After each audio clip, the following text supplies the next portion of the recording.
তোমাদের মধ্যে অনেকেই আছো যারা আমাকে বলে আমি নাকি সবসময় খুব রিচ খাবার দেখাই। তো আজকে আমি একদম ঘরোয়া স্টাইলে সিম্পল একটা রেসিপি তোমাদের সাথে শেয়ার করলাম।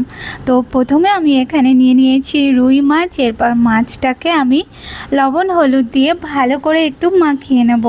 মাছটা ভালো মতন মাখানো হয়ে গেলে এরপর আমি প্যানের মধ্যে তেল দিয়ে মাছগুলোকে একে একে দিয়ে দেবো।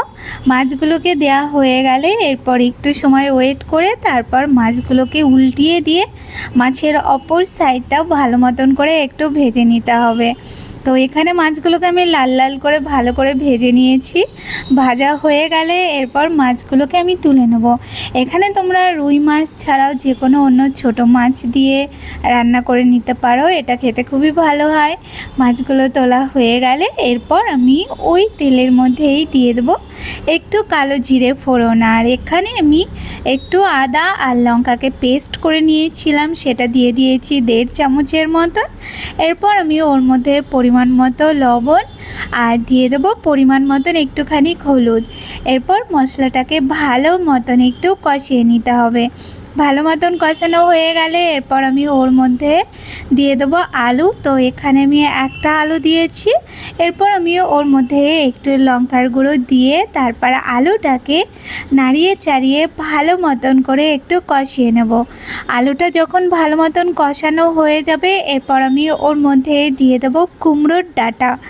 আর এখানে আমি দিয়ে দিচ্ছি একটু কুমড়ো শাক। এরপর এই সব কিছুকে ভালো করে আবার একটু কষিয়ে নিতে হবে। এখানে কুমড়ো ডাঁটা কুমড়ো শাক ছাড়াও তোমরা লাউয়ের ডাঁটা লাউ শাক দিয়েও কিন্তু এটা বানিয়ে নিতে পারো। এরপর যখন ভালো মতন একটু কষানো হয়ে যাবে, মানে 2 থেকে 3 মিনিটের মতন একটু কষাবো, এরপর আমি ওর মধ্যে দিয়ে দেবো জল। তো জলটা দিয়ে এরপর ভালো করে নাড়িয়ে চাড়িয়ে নিয়ে তারপর ঢাকা দিয়ে এটাকে ভালো মতন করে একটু ফুটিয়ে নেব, যাতে এটা ভালো মতন শাকগুলো আর ডাঁটাগুলো সেদ্ধ হয়ে যায়। তো সব কিছু সেদ্ধ হয়ে গেলে এখানে 2-1টা আলুকে একটু ভেঙে দেবো।